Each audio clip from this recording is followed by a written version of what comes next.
Hello friends, welcome to Sujata's balcony garden.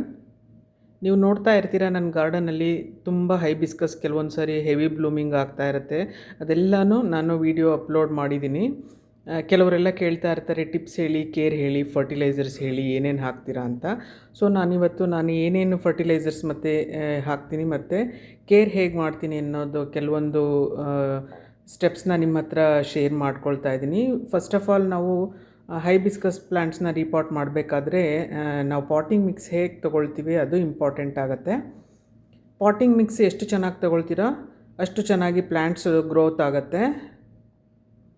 Potting mix ನಾನು ಹೇಗೆ ತೊಗೊಳ್ತೀನಿ ಅಂದರೆ 40% ಗಾರ್ಡನ್ ಸಾಯಿಲ್ ತೊಗೊಂಡ್ರೆ 30% ಕೌಡಂಗ್ ಫರ್ಟಿಲೈಸರ್ ತೊಗೊಳ್ತೀನಿ. ಮತ್ತು ನಿಮ್ಮ ಹತ್ರ ಕೋಕಾಪ್ ಇಟ್ಟಿದ್ರೆ ಅದನ್ನು ಸ್ವಲ್ಪ ಮಿಕ್ಸ್ ಮಾಡ್ಕೊಳ್ಬೋದು, ಇಲ್ಲ ಮರಳಿದ್ರೆ ಮರಳು, ಗಾರ್ಡನ್ ಸ್ಯಾಂಡ್ ಇದ್ದರೆ ಮಿಕ್ಸ್ ಮಾಡ್ಕೊಳ್ಬಹುದು.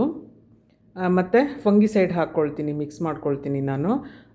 ಮತ್ತು ನೀಮ್ ಕೇಕ್ ಪೌಡರ್ ಇದ್ದರೆ ಮಿಕ್ಸ್ ಮಾಡ್ಕೊಳ್ತೀನಿ, ಸೊ ದಟ್ ರೂಟ್ಸ್ ಎಲ್ಲ ರಾಟನ್ ಆಗೋದು ಅವಾಯ್ಡ್ ಆಗುತ್ತೆ.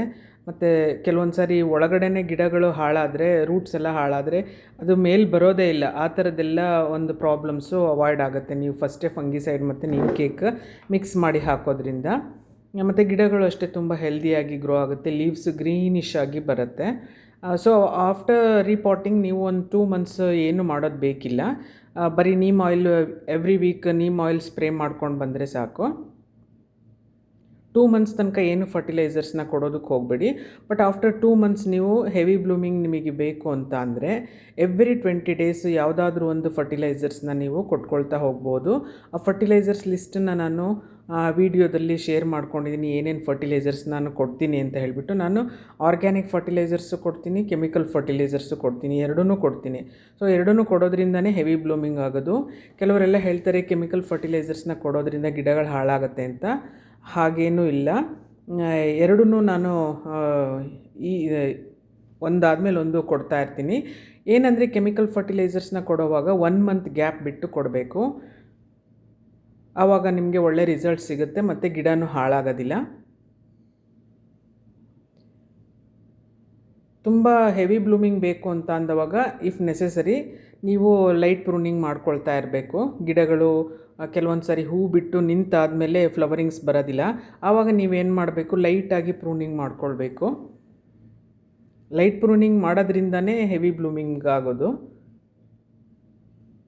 ನನ್ನ ಒಂದು ಎಕ್ಸ್ಪೀರಿಯೆನ್ಸಲ್ಲಿ ಆ ಥರ ಅಂದ್ಕೊಂಡಿದ್ದೀನಿ ನಾನು. ಮತ್ತು ಸಾಯಿಲ್ನ ನೀವು ಯಾವಾಗಲೂ ಲೂಸ್ ಮಾಡ್ತಾನೇ ಇರಬೇಕು. 15 days once ಆದ್ರೂ ಸಾಯಿಲ್ನ ಪಾಟ್ ಸಾಯಿಲ್ನ ಲೂಸ್ ಮಾಡ್ತಾಯಿದ್ರೆ ನಾವು ಗೊಬ್ಬರನ ಮೇಲೆ ಕೆಳಗೆ ಮಾಡಿದಾಗುತ್ತೆ. ಸೊ ದಟ್ ಪ್ಲ್ಯಾಂಟ್ಸ್ ತುಂಬ ಹೆಲ್ದಿಯಾಗಿ ಗ್ರೋ ಆಗುತ್ತೆ. ರೂಟ್ಸಲ್ಲೆಲ್ಲ ಏರ್ ಫ್ಲೋ ಚೆನ್ನಾಗಿ ಆಗೋದ್ರಿಂದ ರೂಟ್ ಗ್ರೋತ್ ಚೆನ್ನಾಗಿ ಆಗುತ್ತೆ ಮತ್ತು ಗಿಡಗಳು ಸಹ ಹೆಲ್ದಿಯಾಗಿರುತ್ತೆ. ಹೈಬಿಸ್ಕಸ್ ಪ್ಲ್ಯಾಂಟ್ಸ್ ಯಾವಾಗ್ಲೂ ಡೈರೆಕ್ಟ್ ಸನ್ಲೈಟ್ಗೆ ಎಕ್ಸ್ಪೋಸ್ ಆಗಿರಬೇಕು. ಮಿನಿಮಮ್ ಅಟ್ಲೀಸ್ಟ್ 6 hours ಡೇ ಅದು ಹೈಬಿಸ್ಕಸ್ ಪ್ಲ್ಯಾಂಟ್ಸು ಸನ್ಲೈಟ್ಗೆ ಎಕ್ಸ್ಪೋಸ್ ಆಗಿರಬೇಕು. ಸನ್ಲೈಟ್ ಜಾಸ್ತಿ ಬೀಳೋದ್ರಿಂದನೇ ಹೈಬಿಸ್ಕಸ್ ಪ್ಲ್ಯಾಂಟ್ಸು ತುಂಬ ಚೆನ್ನಾಗಿ ಗ್ರೋ ಆಗೋದು. ಯಾರು ಬಾಲ್ಕನಿಗಳಲ್ಲಿ ಅಲ್ಲಿ ಇಲ್ಲಿ ಇಟ್ಕೊಂಡಿರ್ತಾರೆ, ಎಲ್ಲಿ ಬಿಸಿಲು ಬರಲ್ಲ ಅಂಥವ್ರ ಗಾರ್ಡನ್ನಲ್ಲಿ ಚೆನ್ನಾಗಿ ಹೈಬಿಸ್ಕಸ್ ಪ್ಲ್ಯಾಂಟ್ಸ್ಗಳ ಬ್ಲೂಮ್ ಆಗೋಲ್ಲ. ಒಂದೊಂದು ಎರಡೆರಡು ಹೂಗಳು ಬರ್ತಾ ಇರುತ್ತೆ. ಈಗ ಒಟ್ಟೊಟ್ಟಿಗೆ 10 ಹೂ ಬರಬೇಕು ಅಂತ ಅಂದರೆ ನೀವು ಡೈರೆಕ್ಟ್ ಸನ್ಲೈಟಲ್ಲಿ ಇಟ್ಟಿರಬೇಕು. ವಾಟ್ರಿಂಗ್ ಮಾಡಬೇಕಾದ್ರೂ ಅಷ್ಟೇ, ತುಂಬ ಓವರ್ ವಾಟ್ರಿಂಗ್ ಮಾಡಬಾರ್ದು. ಪಾಟಲ್ಲಿ ಮಾಯ್ಶ್ಚರ್ ಇಲ್ಲ ಅಂತ ಅಂದರೆ ಮಾತ್ರ ವಾಟ್ರಿಂಗ್ ಮಾಡಬೇಕು. ಆಲ್ಟರ್ನೇಟ್ ಡೇಸ್ ಮಾಡಿದ್ರೂ ಆಗುತ್ತೆ. ತುಂಬ ಸಮ್ಮರಲ್ಲಿ ಡೈಲಿ ಮಾಡ್ಕೋಬಹುದು ಬೇಕಿದ್ದರೆ. ಅದನ್ನು ನೀವು ಪಾಟಲ್ಲಿ ಒಂದು ಸರಿಗೆ ಇದು ಮಾಡಿ ಡಿಗ್ ಮಾಡಿ ನೋಡಿದ್ರೆ ಗೊತ್ತಾಗುತ್ತೆ ಅದು ವೆಟ್ ಆಗಿದೆಯಾ ಡ್ರೈ ಆಗಿದೆಯಾ ಅಂತ. ಸೊ ನೋಡ್ಕೊಂಡ್ಬಿಟ್ಟು ನೀವು ವಾಟ್ರಿಂಗ್ ಮಾಡ್ಕೊಳ್ಬೋದು. ಓವರ್ ಫರ್ಟಿಲೈಸರ್ಸ್ ಯಾವಾಗಲೂ ಕೊಡೋಕ್ಕೆ ಹೋಗಬೇಡಿ. ಸ್ವಲ್ಪನೇ ಫರ್ಟಿಲೈಸರ್ಸ್ನ ಕೊಟ್ಕೊಳ್ಬೇಕು. ಫರ್ಟಿಲೈಸರ್ಸ್ನ ಯಾವಾಗಲೇ ಕೊಡಬೇಕಾದ್ರೂ ಎಡ್ಜ್ ಆಫ್ ದ ಪಾಟ್ ಮಾತ್ರ ಕೊಡಬೇಕು ನಾವು. ಮತ್ತು ತಕ್ಷಣ ಅದನ್ನು ಸಾಯಿಲ್ ಜೊತೆ ಮಿಕ್ಸ್ ಮಾಡ್ಕೊಳ್ಬೇಕು. ನೀವು ಫರ್ಟಿಲೈಸರ್ಸ್ನ ಕೊಟ್ಟ ದಿವಸ ಸ್ವಲ್ಪನೇ ವಾಟ್ರಿಂಗ್ ಮಾಡ್ಕೊಳ್ಬೇಕು. ಆ ವಾಟ್ರ್ ಡ್ರೈನ್ ಔಟ್ ಆಗಬಾರ್ದು, ಆ ರೀತಿ ನೋಡ್ಕೊಳ್ಬೇಕು. ಆವಾಗ ಗಿಡಗಳು ತುಂಬ ಹೆಲ್ದಿಯಾಗಿ ಗ್ರೋ ಆಗುತ್ತೆ.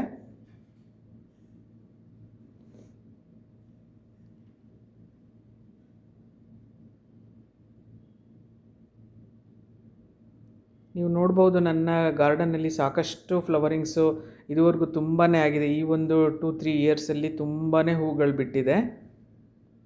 ಹೈಬಿಸ್ಕಸ್ ಗಾರ್ಡನಿಂಗ್ ಅಂತ ನಾನು ಶುರು ಮಾಡ್ಕೊಂಡಿದ್ದೆ ನಾನು ಹೊಸ ಮನೆಗೆ ಬಂದ ಮೇಲೆ. ಮೇ ಬಿ 2.5 ಇಯರ್ಸ್ ಆಗಿರ್ಬೋದು ಅಷ್ಟೇ.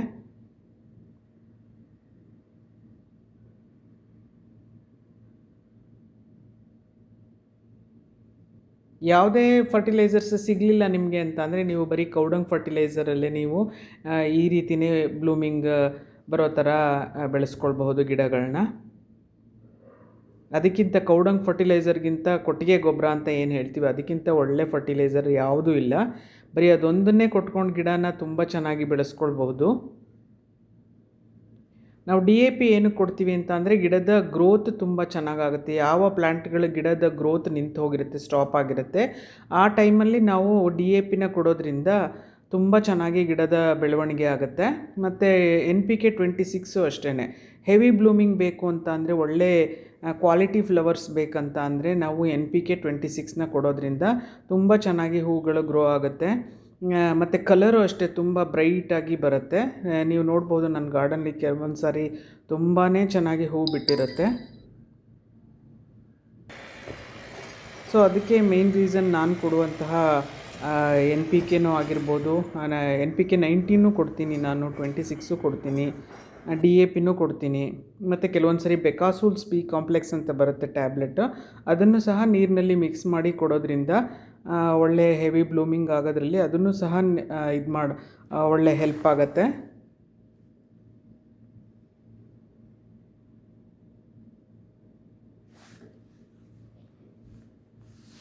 ಪಾಟ್ ಸಾಯಿಲ್ನ ವರ್ಷದಲ್ಲಿ ಒಂದು ಸರಿನಾದರೂ 2 to 3 ಇಂಚಸ್ ನೀವು ಒನ್ಸ್ ಇನ್ ಎ ಇಯರ್ ನೀವು ಆ ಪಾಟ್ ಸಾಯಿಲ್ನ ಚೇಂಜ್ ಮಾಡಿಕೊಂಡ್ರೆ, ಹೊಸ ಒಂದು ಮಣ್ಣನ್ನು ಗಿಡಕ್ಕೆ ಹಾಕ್ಕೊಂಡ್ರೆ ಅದು ತುಂಬ ಚೆನ್ನಾಗಿ ಹೆಲ್ದಿಯಾಗಿ ಗ್ರೋ ಆಗುತ್ತೆ.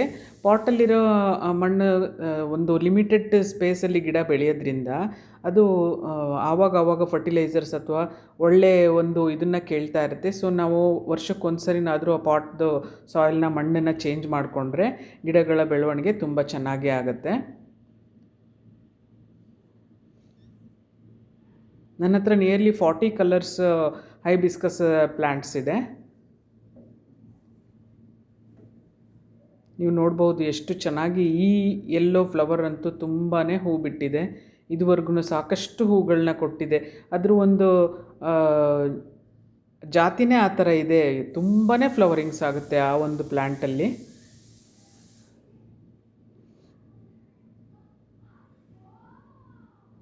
ಹೋಪ್ ನಿಮಗೆ ಈ ವಿಡಿಯೋ ಇಷ್ಟ ಆಯಿತು ಅಂದ್ಕೊಳ್ತೀನಿ. ಈ ಟಿಪ್ಸ್ ಆ್ಯಂಡ್ ಕೇರ್ ನಾನು ಹೇಳಿದ್ದನ್ನು ನೀವು ಖಂಡಿತ ಫಾಲೋ ಮಾಡಿ. ನೀವು ಸಹ ಇಷ್ಟೇ ಫ್ಲವರಿಂಗ್ಸ್ನ ನಿಮ್ಮ ಗಾರ್ಡನಲ್ಲೂ ಸಹ ಪಡ್ಕೊಳ್ಬಹುದು.